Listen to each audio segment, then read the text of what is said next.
Good morning, everybody. This is First Teachings. My name is Carl Skooglund. And the idea of this class is to explore the first teachings of the Buddhist tradition as they're preserved in what's known as the Pali Canon. Back in April, we started looking into a teaching called the Sutta Sutta, which is found in Samyutta Nikaya 47.8. and referred to as the simile of the cook. I thought that at the time that it would be a fairly quick exercise, but it's turned into a review basically of the full Satipatthana Sutta, the well-known teaching on mindfulness. The reason is that the simile of the cook has us Dharma practitioners clue in to which themes of mindfulness our hearts and minds find to be interesting, engaging and rewarding in the same way that a good cook clues into how people gravitate to or, shy away from the different kinds of food that the cook is serving. So if we view the Satipatthana themes, as we would, items on a menu in a restaurant, a question that's helpful to keep in mind is, what themes, what topics, do I find to be interesting and worthwhile? Which themes, when I reflect on them, enliven my practice, and enable me to settle in and, feel the benefits of practice.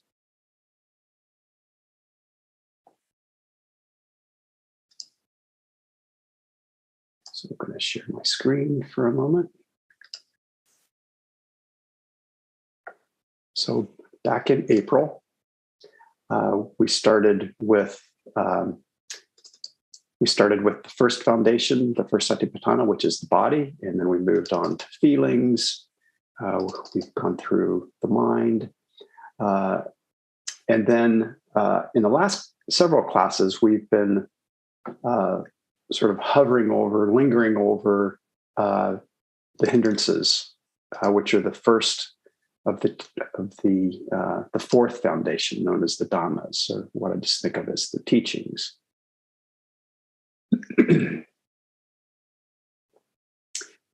Now, one thing that helps me to keep in mind is that of all the teachings that are listed, there are 5 of them: the hindrances, the aggregates, the sense gates, factors of awakening, and the Four Noble Truths. The hindrances are listed in the first part of this, and it's kind of saying to us, it's recommending to us, make the hindrances a priority. So we've spent a couple of classes on the hindrances, and what we did in the last class was to what you might think of as deconstruct, kind of take apart the hindrances by looking at them through the lens of the aggregates, which is a translation of the Pali word khandha. So, and we're going to dive into the khandhas. We're going to focus on the khandhas this morning. In terms of how we're to prioritize the khandhas, the aggregates, I like to remember that the aggregates were the subject of the Buddha's second teaching. Right, and the first time he taught about the Four Noble Truths. All right, and the story goes that when he taught the Four Noble Truths for the first time, the 5 people that he was with gained partial awakening, and that when he taught the khandhas, which was the second time that he taught, those 5 individuals gained full awakening. So in terms of importance, you might say that the khandhas are also really up there. But here's the deal.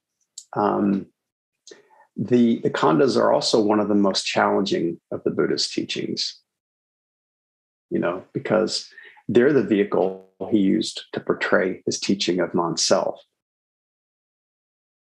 which is a translation of the Pali word anatta. Um, Now, I grew up Christian, and when I was first getting my feet wet in this tradition, I used to joke to myself that the unfortunate message of Christianity, at least some strains of it, at least how I grew up, was that if you don't believe what we're saying, you're going to go to hell. And the joke to myself was that the unfortunate message of Buddhism is that you don't really exist. It's a little more complex than that, so we're going to get into that. But I'd like to address the concerns, the common concerns that Anatta raises, right here at the start, with the hope that it might make the rest of the teachings a little easier to absorb. Really, the fairly straightforward idea behind this teaching is that there's nothing within us that is fixed. Fixed and enduring.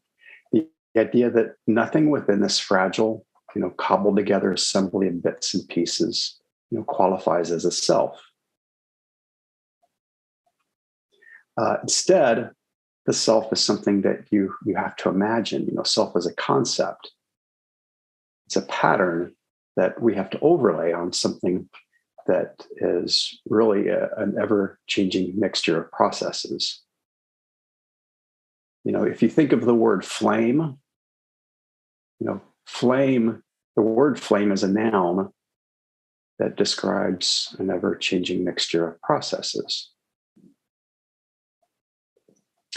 Now, this may make sense intellectually, but the teaching can nevertheless sound what's called nihilistic, right? Just denying and, focused on nothingness.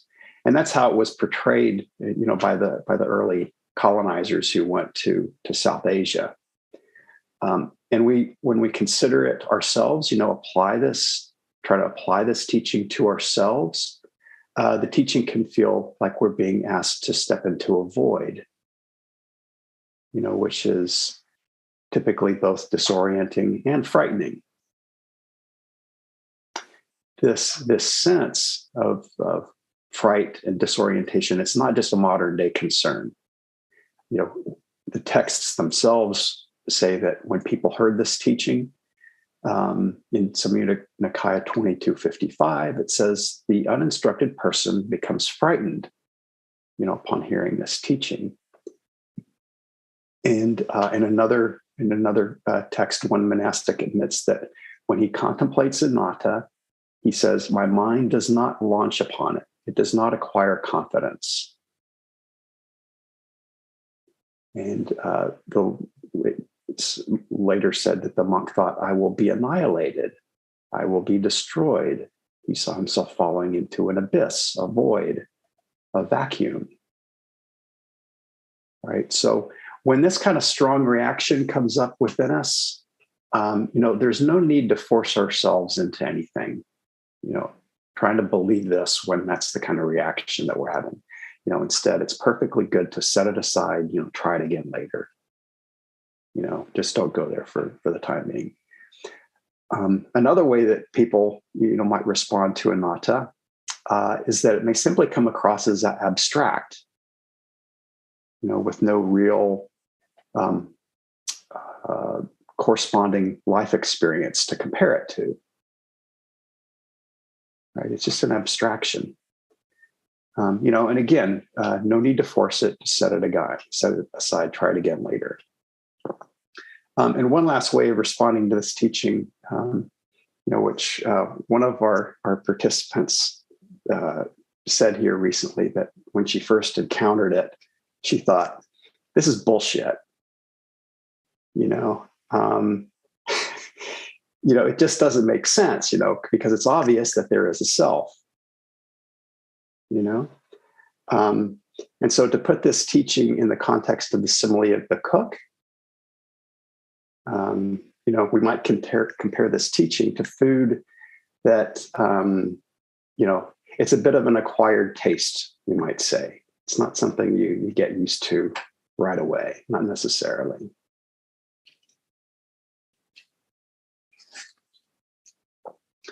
So I do want to offer some ways that I think help make this teaching more accessible, and before that, I want to say, spell out a little bit about what the khandas actually are.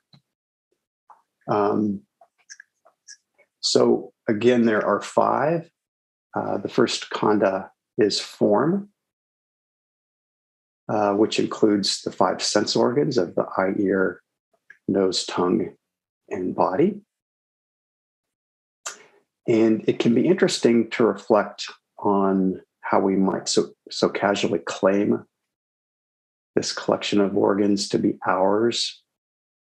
It is true in a way, it doesn't belong to anybody else. But there also is really an incredible amount of pride and agony that can ride with this sense of ownership.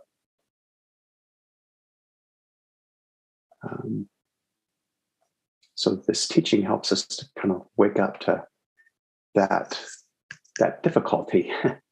The next khanda, the second khanda, is the Pali word is Vedana, and is typically translated as feeling, which is the feeling tone of pleasant and unpleasant. All right.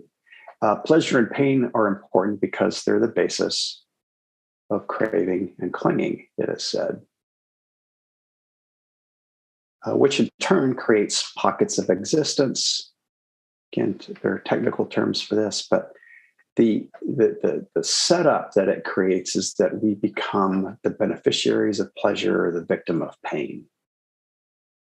That's how identity arises, in that way.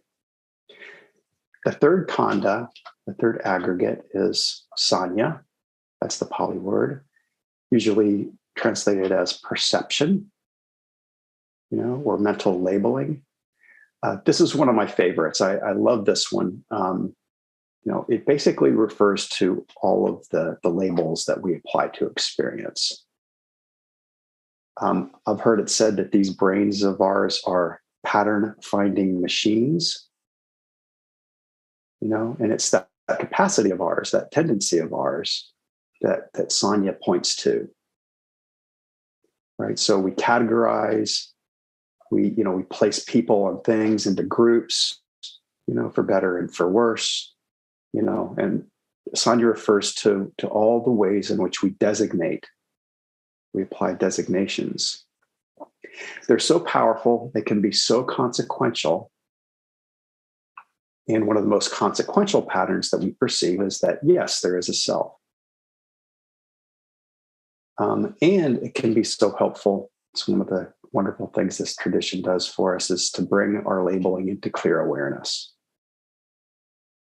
And let old, maybe unhelpful automatic labeling habits, keep them from taking over.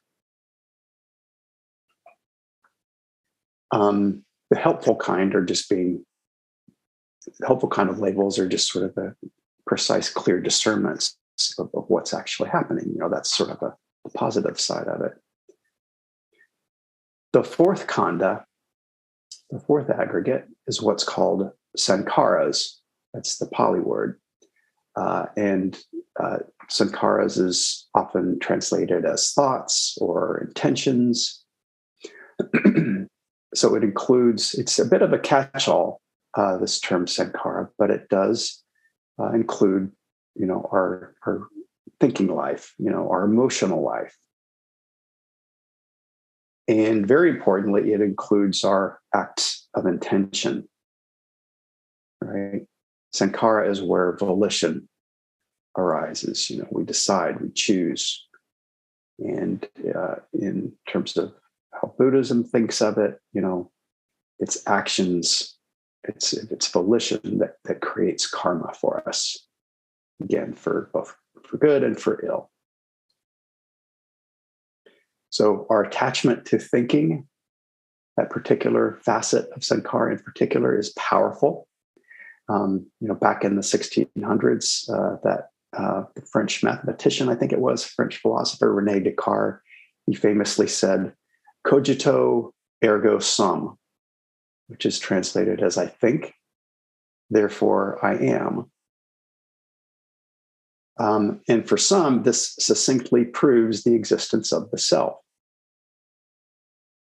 Right? And there have been some humorous takeoffs of this saying, such as I drink, therefore I am, or I shop, therefore I am.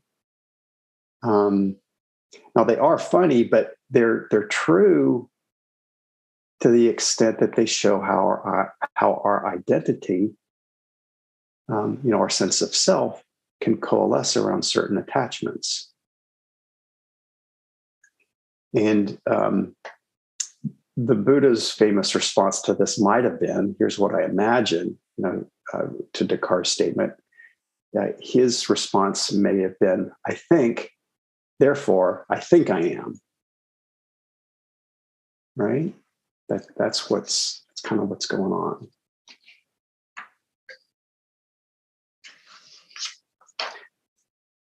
So the fifth and the final khandha is vijnana. That's the Pali word, usually translated as consciousness. Consciousness is the raw capacity to become aware of something, become conscious of something. And interestingly, in Buddhism, there are 6 kinds of consciousness, not just one. And one way of understanding consciousness is to bring in the concept of contact. I'm going to get a little technical here, but hopefully in a helpful way, I think. We find this idea of contact in independent origination.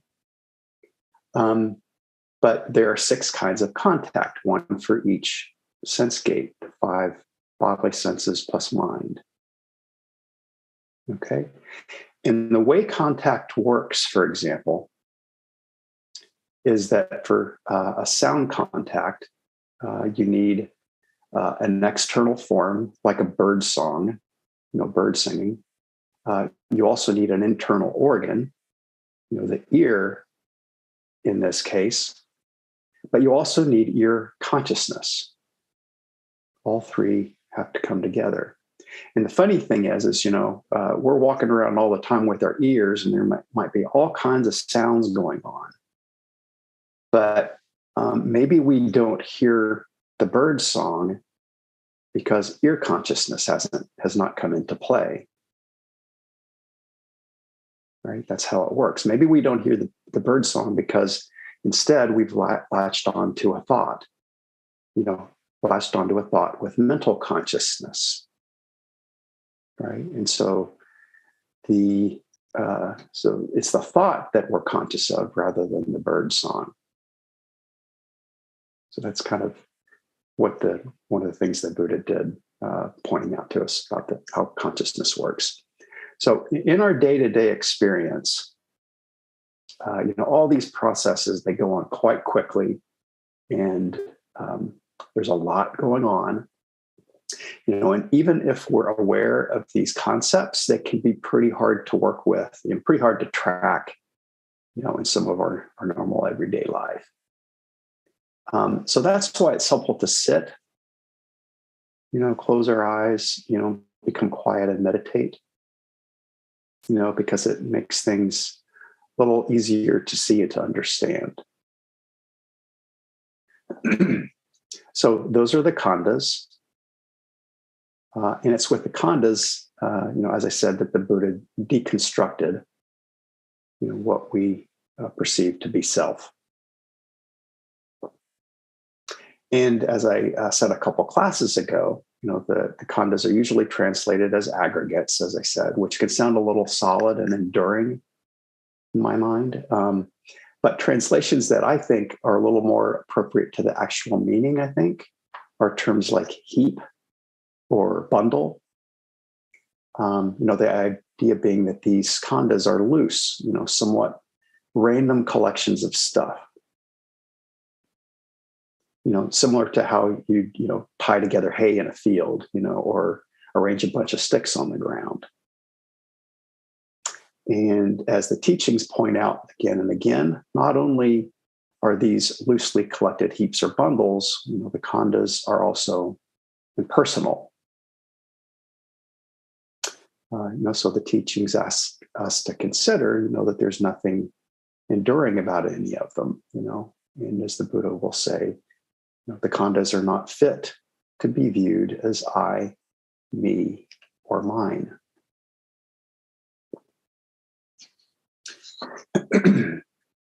So I want to, it's at this point that I want to offer up, share some ideas that may help soften the discomfort that's common with this teaching.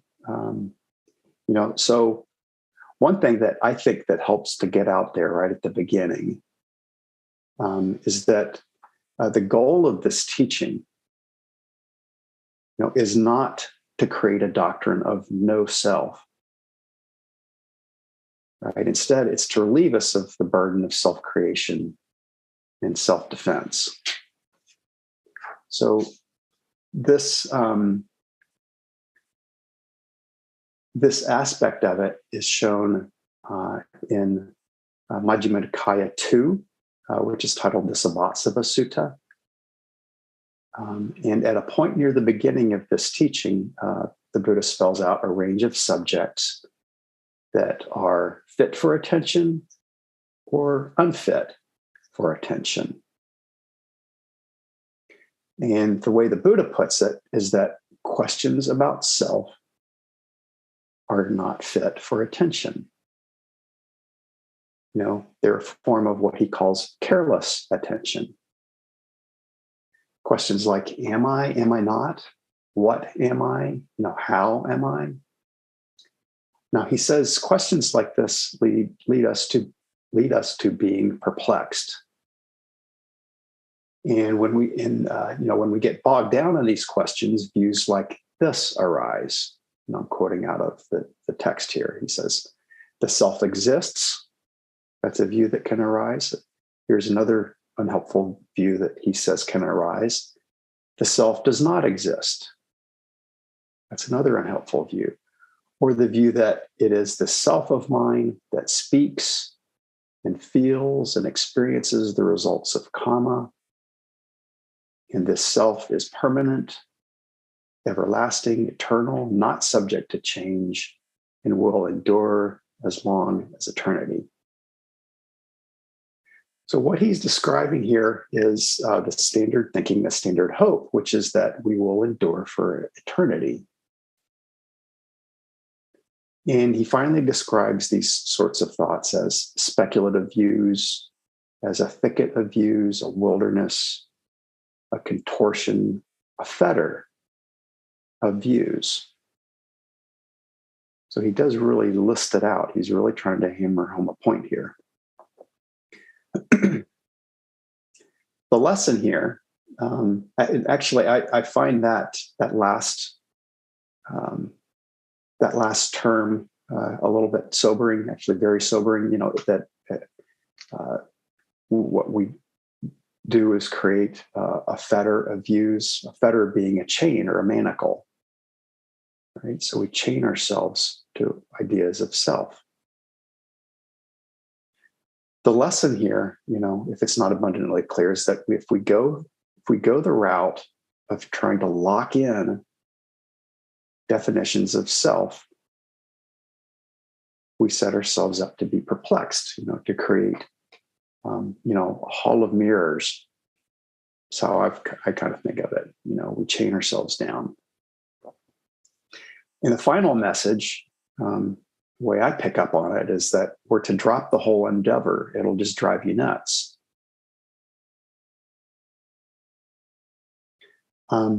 He did say that the khandhas are not fit to be called self, and clinging to them creates dukkha.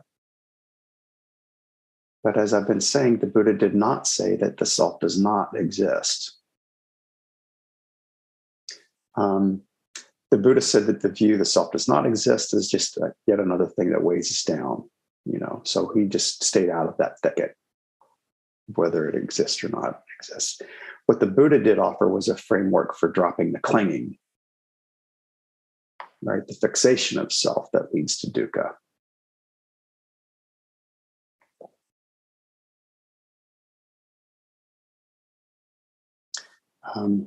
So that's what he's offering us. He's offering us an option, of letting go of what might otherwise be an incessant concern, a cause of anxiety, which is that question, what am I? So the teaching of anatta, one way to look at it is that it's an opportunity to lay down the burden of both creating and propping up positive self-images, in our own minds and in the minds of others.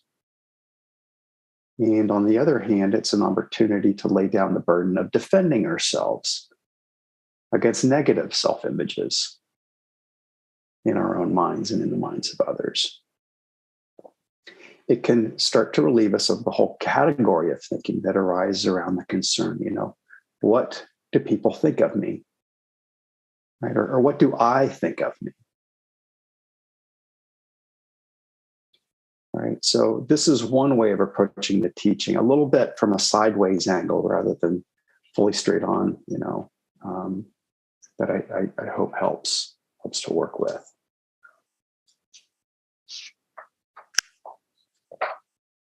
So a second option, I think, to approach the teaching, again, from a little bit of an angle, is to make use of the guidance found in the refrain of the Satipatthana. And I'm going to share my screen one more time.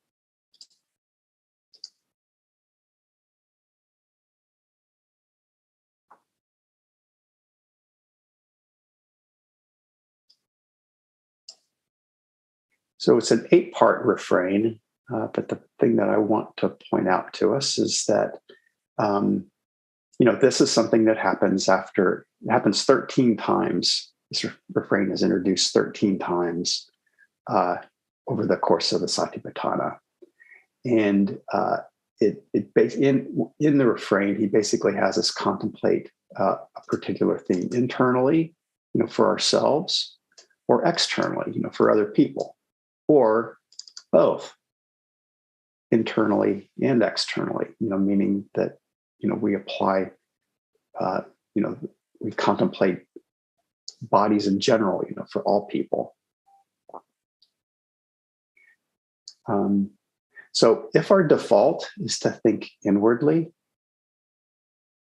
one way to bust up self-oriented thinking, is to also think about people around us, people in general.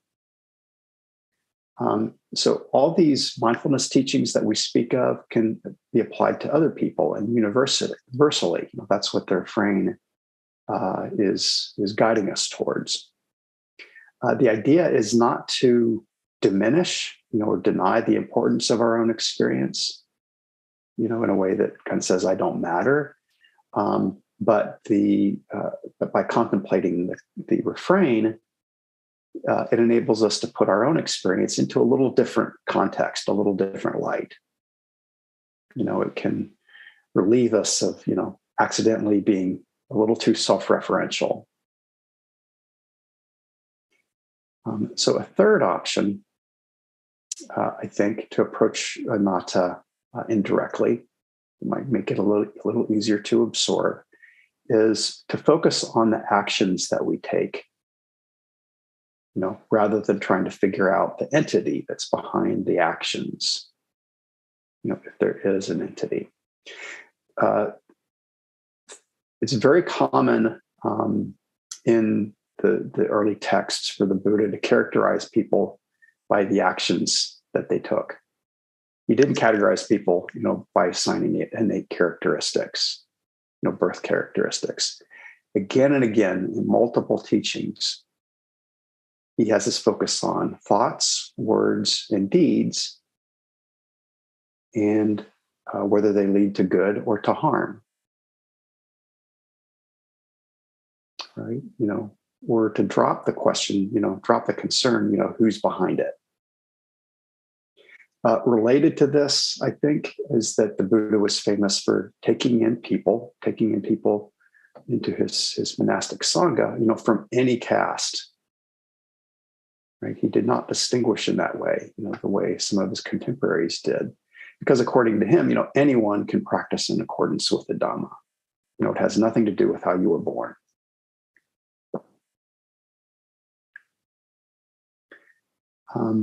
So that's that one part. What I'd like to do now, and I hope these sort of three ways of looking at the teaching a little bit indirectly, help kind of soften some of the sharp edges that might be there otherwise. But for now, I want to do some quoting from some of the Pali texts to help outline some of the broad contours of the teachings of non-self and how they relate to the aggregates.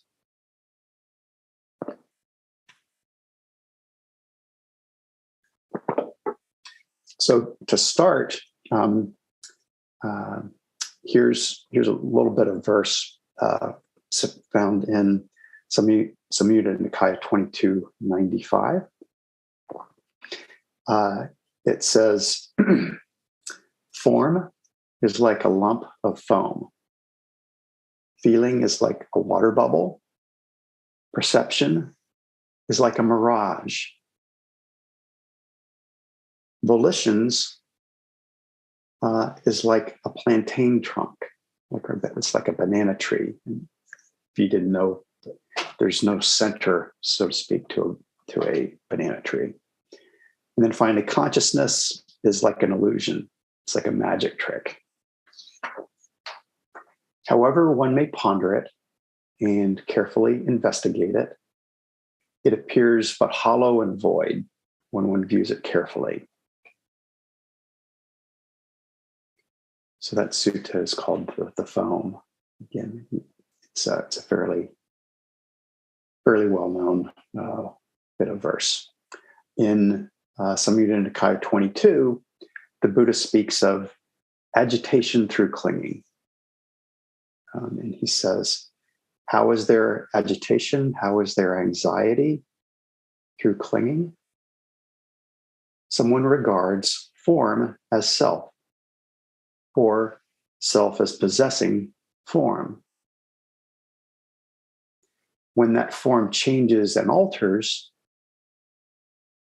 consciousness latches onto it, becomes preoccupied with that change in form.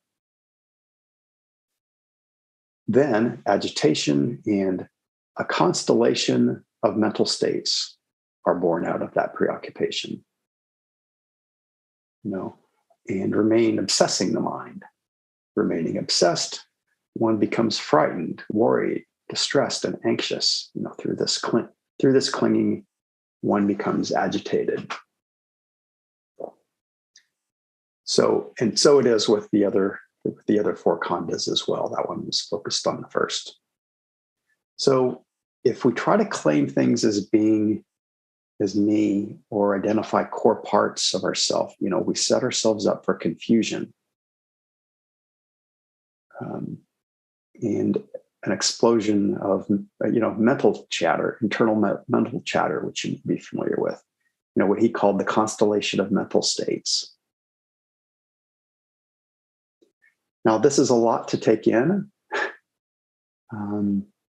But if we consider our own experience, in regard to form, if we consider our experience maybe of getting sick, for example, or of getting injured, or, maybe we find ourselves getting older, we see these changes, then this chain of events that the Buddha describes, may seem a little closer at hand. The take home point, I think, though, is, it came right at the end. Through clinging, we become agitated.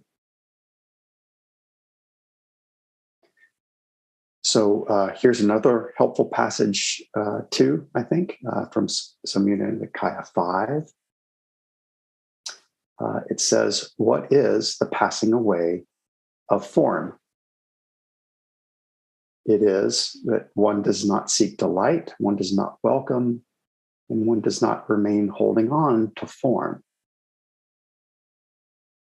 And then again, he goes on to say the other thing for the other four khandhas.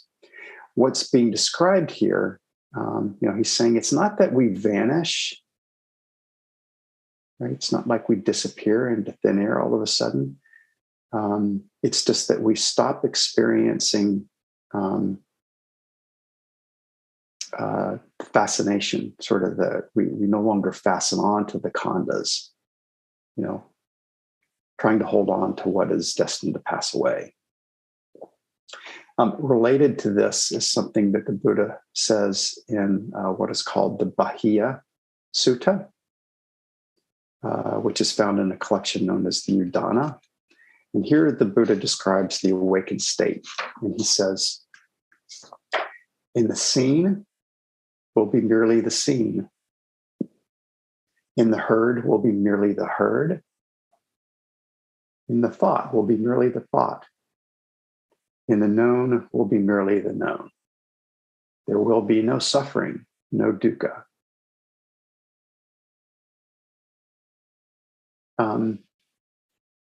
This is kind of pointing to the difference between, clinging and non-clinging. It's that we might have had those experiences where we've let go of something, and it's a complete way of being. All of a sudden, it can happen in a moment. More just to use an analogy, I ride my bike a lot, and it's that sense of maybe in one part of a route riding into the wind, really struggling to make headway, and then you turn a corner, all of a sudden the wind's at your back, and the struggle goes away. There's a sense of ease all of a sudden. The struggle vanishes. Moving on, Samyutta Nikaya 2235 is a really interesting one. You may have noticed I'm quoting a lot out of this particular one because this is where actually a group of teachings on the aggregates occurs. Samyutta Nikaya 22. There are a lot. But anyway, in this particular one, it sets up what you could think of as a Buddhist personality test. You have those personality tests that maybe they give you at work sometime or something. But this one goes like this. If one has an underlying tendency towards something, then one is reckoned by it. One is identified by it. So if one has an underlying tendency towards form, then one is reckoned, identified in terms of it. And it goes on, as is the pattern, same with feelings, perceptions, thoughts, and consciousness. So the point here is that when we gravitate towards something, we become measured by it. Classified by it, defined by it, identified by it. So, for example, athletes or maybe fashion models, are reckoned by their bodies. They might reckon themselves by their bodies. And someone who's a real pleasure seeker, they become defined, by that seeking.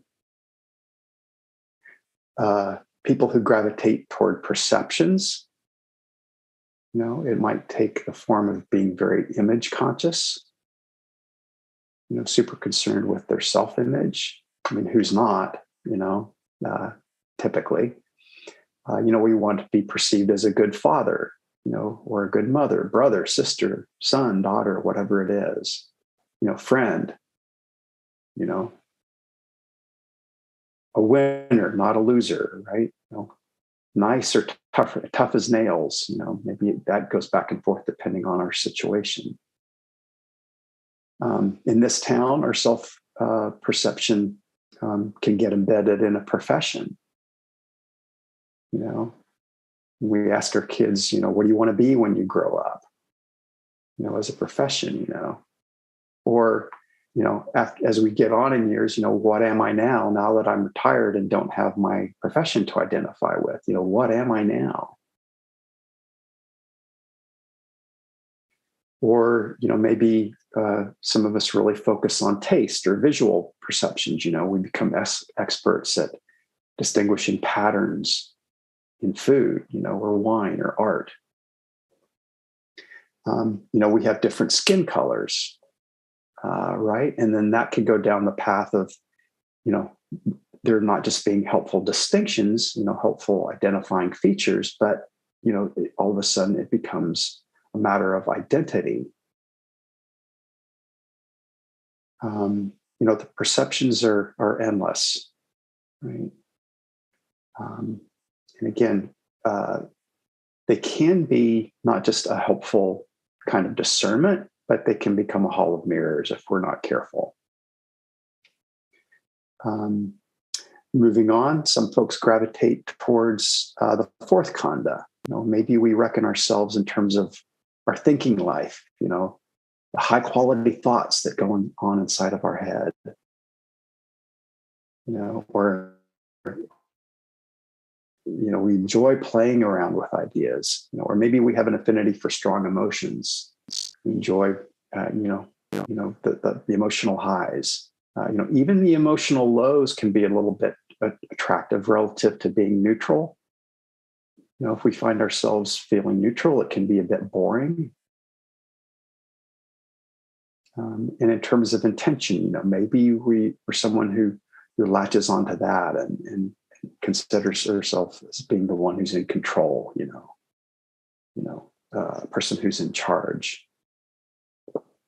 And finally, there's those of us who seek after consciousness, which I guess, one way of thinking of it, we're the ones who go after peak experiences, drive real fast, jump off bridges, parachute, or just go after those peak meditative experiences in a way that doesn't serve us, in the end.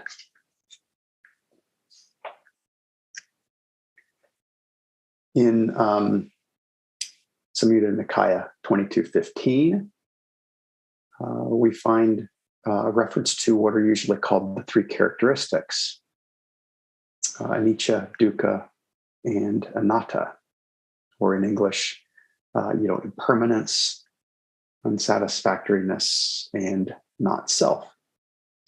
In this sutta, the Buddha says the khandhas, the aggregates, are impermanent. And what is impermanent is unsatisfactory, and what is unsatisfactory is not self. In Samyutta Nikaya 2232, the Buddha says, form is fragile, pleasure and pain are fragile, perceptions are fragile, thoughts and intentions are fragile, consciousness is fragile. Now, we could read all of those statements as being also, very depressing. But I think what he's asking us to consider is, let's not chain ourselves to what's unreliable. Let's not chain ourselves to what is fleeting. This is 2271. He says that when one sees the khandhas with correct wisdom, thus, this is mine, or this is not mine, I am not this is not myself, then I making and mine making no longer occur. The point here that I like is that it points out how we make a sense of I, we make a sense of mine, and it comes about by way of clinging.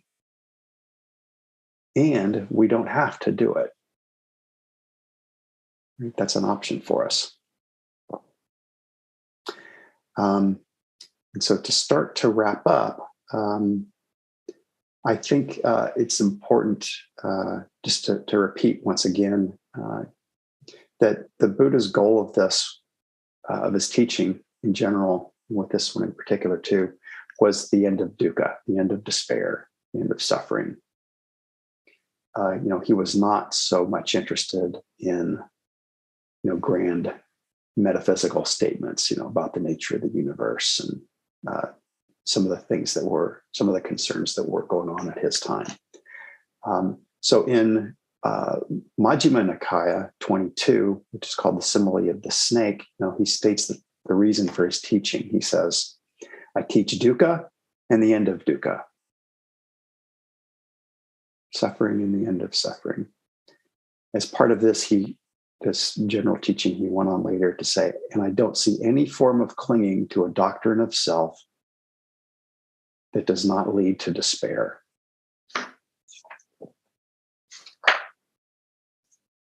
And so the last quote I want to offer you, I've brought it up before, but it's one of my favorites.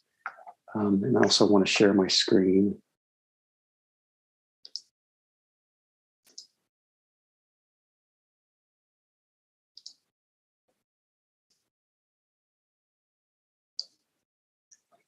Some of you have seen this before, but the passage, Samyutta Nikaya 22:22, it says, the five khandhas are burdens, and the burden carrier is the person.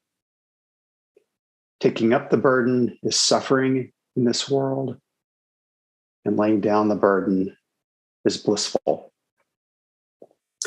So again, as I said in a couple classes ago, I have no idea why Led Zeppelin put this image on their fourth album cover. But I think it's just a perfect image for this verse, because, once this guy lays down this burden, this heap of sticks, he's going to feel much better. Right?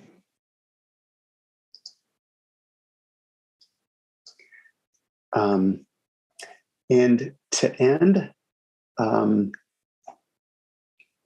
as abstract as some of this may be at this point, I do want to pass on that it is in fact possible to come into a deep, direct, lasting, clear-eyed experience of what I call a personality. I know that in the secularization of the tradition, there's a tendency to avoid, what we might think of as spiritual woo-woo. But I think it's important to understand, just to appreciate that the Buddha was not fiddling around at the edges.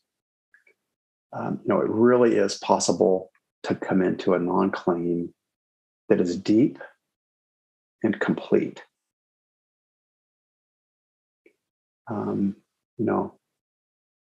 Absent the Buddhist framework, coming into this experience, you might think you were going insane, but looked at it within the framework of the tradition, you might not have ever felt saner in your life.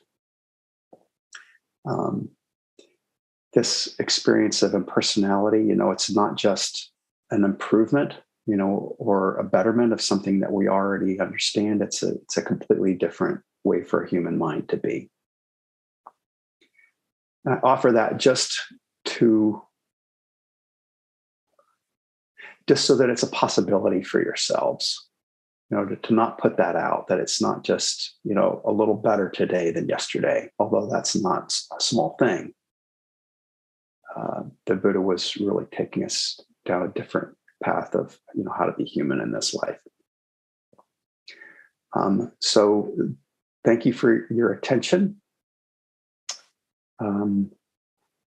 Before questions and answers, I'd like to give ourselves a little bit of a chance to sit, and, let the waters settle a little bit. But before I do that, are there any things that you just got to get out of your system now before we have a quick sit?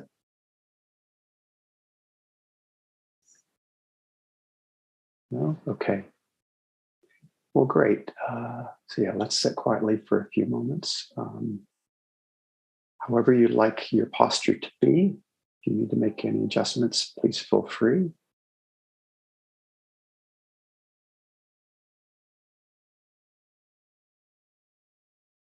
Let your eyes close if that's what you like to do.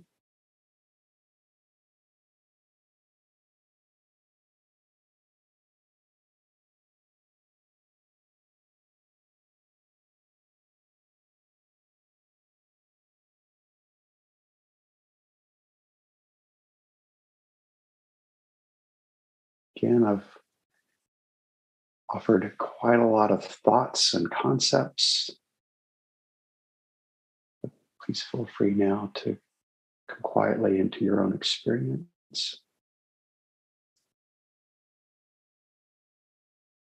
Breathe in, breathe out.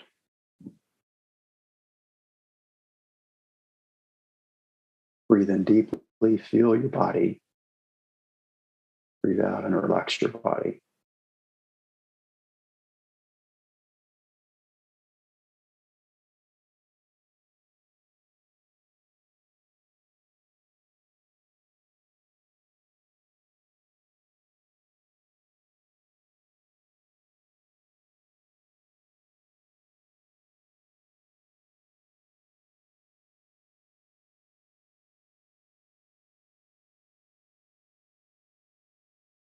And I'd like to give you 10 minutes around, 10 minutes or so on your own just to sit, but maybe just one simple question that you might like to work with in this time is just ask yourself, are there any burdens that you can put down and feel much better?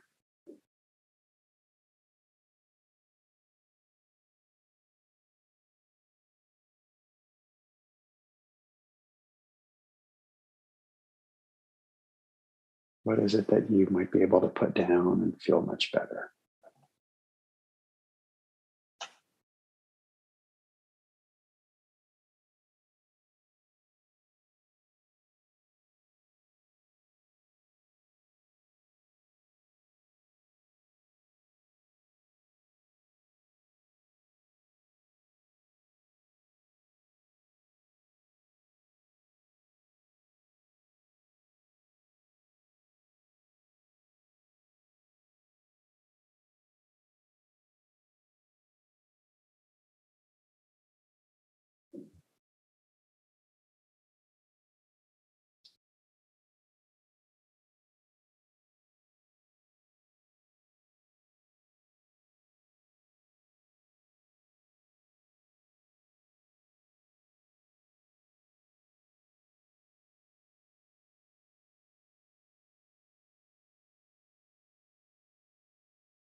There are things we all need to do in these lives.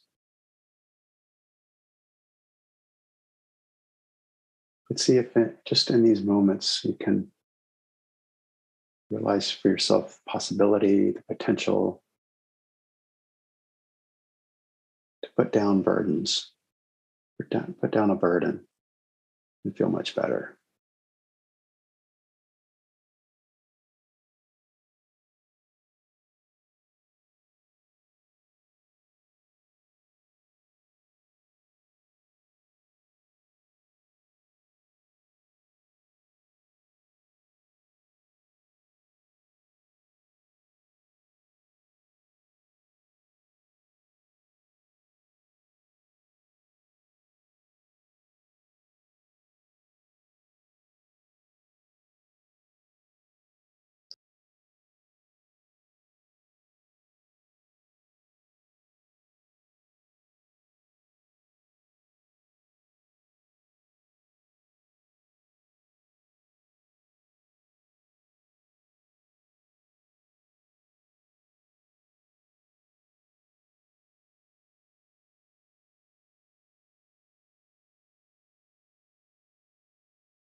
Well, that might have been a healthy helping of a teaching this morning. I hope it wasn't too much. I appreciate you hanging with that. We have a decent amount of time now for questions and comments. I guess if you could raise a virtual hand, that would help us work through the queue.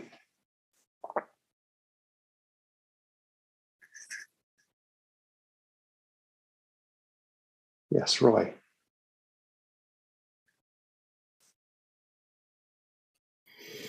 Carl, this is a question I've meant to ask you for a few weeks, and it's relative to the facets of mindfulness summary that you give us under the section Mind, item 6, surpassed or not.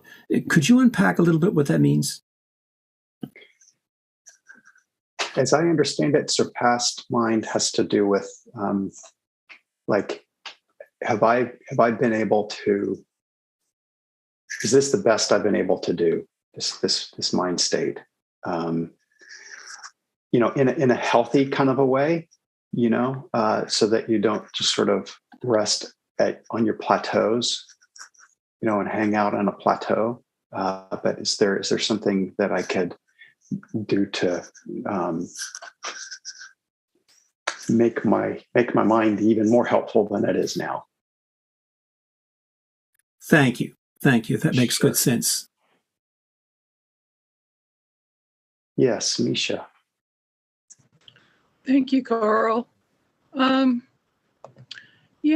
wanted to share something I found from my own practice, is that for me, one of the things that helps me with the idea of what I mistake to be myself that it's a heap of things. I relate to that to one of the ways is to my practice of working with physical pain, the thing that I label pain. And as I've sat with that and explored my pain over time, what I've noticed is that, boy, is it a whole heap of things. There can be tension, there can be holding, there can be pressure, there can be heat, there could be a sharp sensation. It's like, oh my God, it's so multifaceted.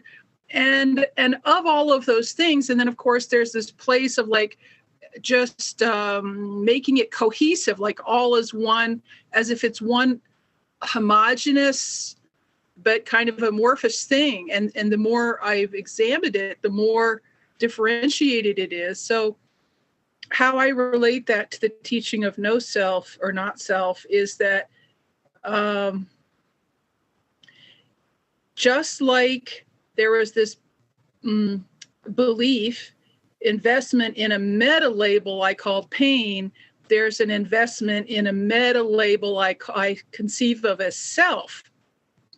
So it's not that the thoughts are still going to happen, feelings are still going to happen, emotions, sensations, reactions, it's like there's a lot of, and discernment, there's a lot of these processes that are still going to remain. It's just my taking them as a whole bundle and tying them up in a string and saying, oh, that's myself. Somehow that just helps me have a real concrete example from my direct experience and practice.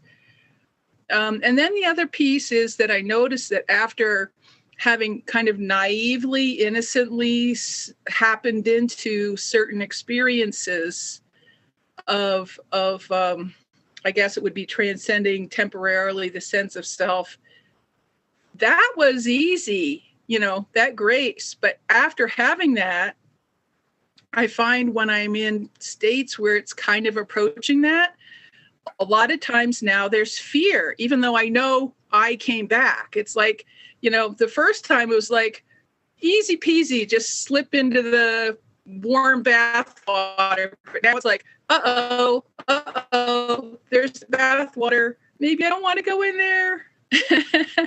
So, man, that self is like, no, I really will be obliterated. Thanks. Thank you, Misha.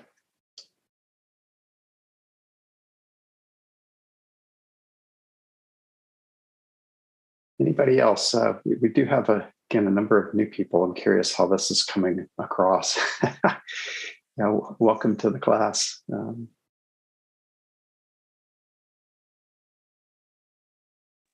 Stig has his hand. Stig, yes. Hey. Yeah. Let me just, lower the hand here if I can do that. Yeah. Yeah. Great talk, Carl. I wanted to comment a little further on that image that you had of the woman with the sticks, the bundle, because there's another story around that, I think, which would help perhaps the understanding of what's being aspired to here. And that is that, the story is that there's a person going up the mountain trying to get wisdom from the person who is enlightened, okay? The woman coming down turns out to be the enlightened person, and she has this bundle of sticks on her shoulder. And the question is, what happens when there is enlightenment, full awakening? And she then drops all the sticks. And then right after that, what happens after that? And she just gently pulls the sticks up and puts them back on her shoulder and goes forward. And so this is to me, the message of how we're relating to the sticks that's transformed. In other words, if there's no sense of attachment to any of the sticks that are associated with the form life that we reside in, bodies and so on, and all the different phenomena that come up, then there's no problem. So it's the relationship that we're having to the sticks that's the essence here. If there's no attachment to that, then that's what I think is what's being taught. Nice. Thank you. Stig, is that the actual story behind that kind of photo? Well, there are different stories about this, but it's a Zen story, somebody going up the mountain. I can't remember the full context of that, but to me, it was a powerful teaching, and I thought it would further illuminate. It's not just that we carry the sticks, and I think of the analogy of the Buddha. Mara was lurking in the background, and he said, "No, I see you, Mara." So that the analogy there is that the sticks are being seen, but there's no problem. So I don't know. I don't know what the exact story was. I heard it. I remember it from many years ago, and it was just a very profound teaching for me, and a reminder of that. It's the phenomena we observe, and then how we relate to the phenomena. If we can relate with lightness, less clinging, then there's less suffering. Yeah, and with no clinging, gone. Right.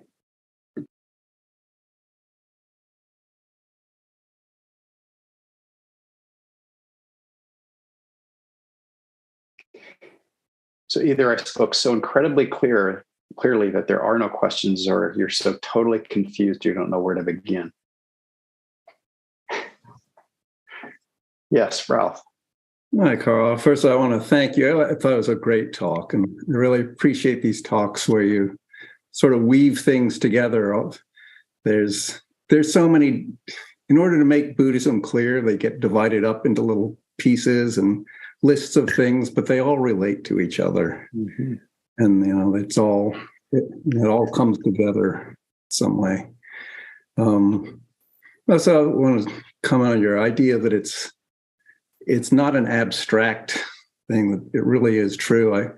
I like to go for walks in the forest, and I frequently find myself walking along lost in thought, and then there is that bird song, and all of a sudden, it's a woodchuck, and I look around me, and they're the beautiful leaves on the trees and all that, and I forget what was that thought I was having. And so you really do bounce from this one stick in the bundle to another stick in the bundle, and if you can make that choice a little more clearly, that's where our ability to control things comes in.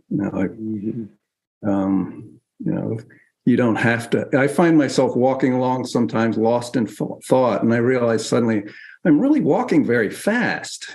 Where am I going? What's the hurry? And I stop and I realize, this is where I'm going. I look around me and this is it. So this is what I meant to do. Yeah. I went out on the walk. Walking is also sort of an interesting one for me too. I get, it happens to me too. Getting lost in thought. And then that's when it helps for me to remind myself that, at least the way I understand it, the way the Buddha taught mindfulness early on was that this collection are things we're supposed to bring to mind, that we establish within ourselves. It's not random. So in taking that walk, what I find helps me is, what do I want to try to keep in mind as I'm going on the walk, rather than let my senses just be taken up by whatever happens to want to grab my attention.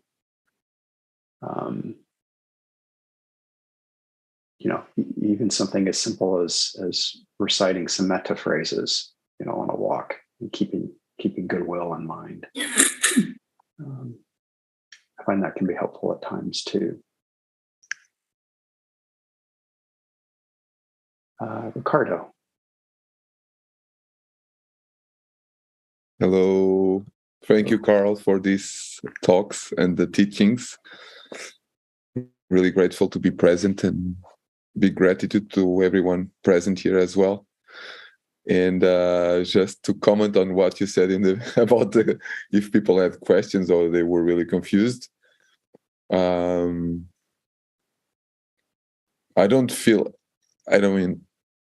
think it's more about the integration than questions or being confused, right? Like leaving the dust to settle and then maybe the questions or confusion will come. But I found it really almost like symbiotic talk.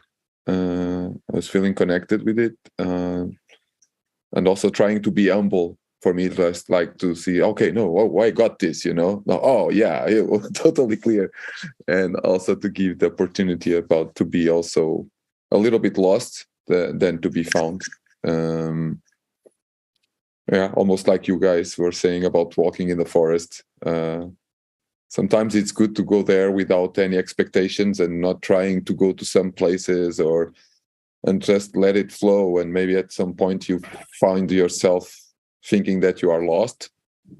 But then when the awareness comes and you listen to a bird or a certain tree that you recognize, you see, oh, no, I know where I am. So something like that. Thank you so much, everyone. Big gratitude.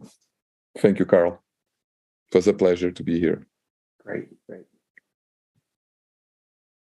Maria, hello. Hello. Thank you again for your teaching. And this is kind of to piggyback on what others have already said. I was thinking about the heap. Generally, we think about it as something like heavy that we don't want to carry. So like things like pain in our body that feel like a burden to carry, or like some kind of stressors we think about that we want to avoid. But also you could think about whatever you do want that you're still carrying around. So let's say like replacing that big heap of sticks with like, I don't know, like a heap of like $1 million, like you're still carrying that heap.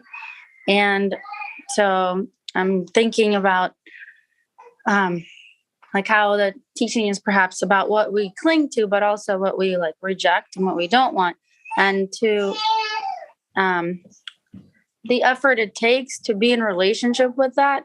So like the effort to maintain some kind of like self-image that we're like successful or we're attractive or we're like healthy also takes a lot of effort. So I guess it's the way that we identify ourselves and don't want to identify ourselves. Like both of them can be burdensome. So it's interesting, the parable about picking up the sticks again and just, I guess, reframing the way we identify with them and not to identify ourselves as them. Just like this is our karmic bundle and we're just going to hang out here in meditation until the karma runs out, and we don't have to like carry it ourselves. Like there's no one to carry that bundle. I don't know if that makes sense, but just some thoughts that came to mind. Thank you again. Thank you. Just one thing to appreciate too, maybe, is that, that the path is made up of khandhas too. I mean, not all khandhas are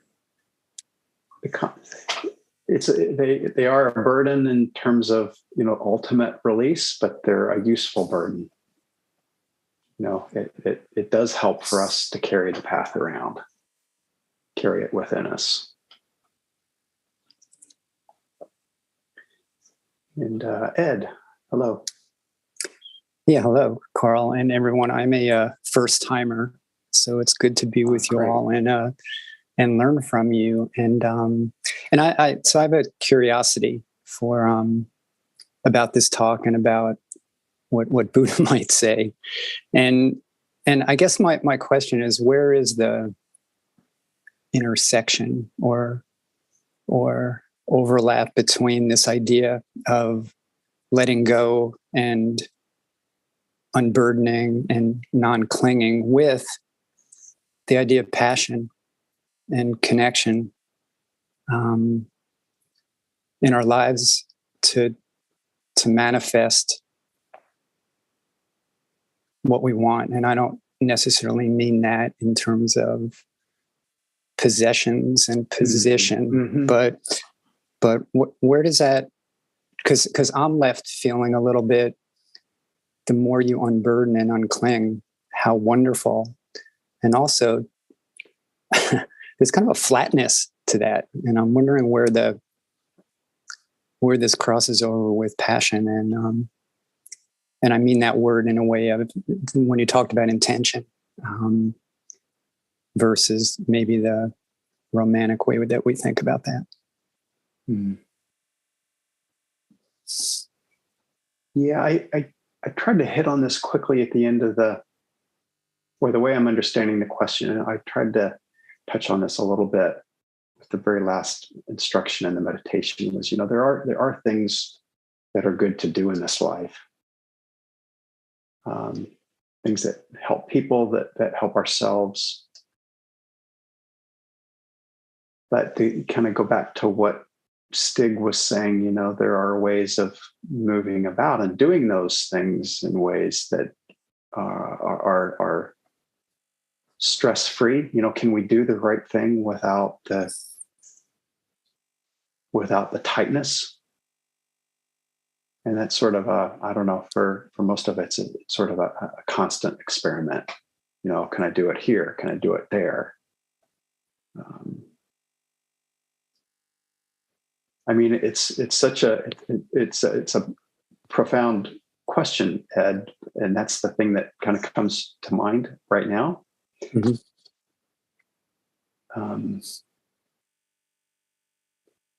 But just that possibility of speaking, thinking, and acting in ways that bring about benefit.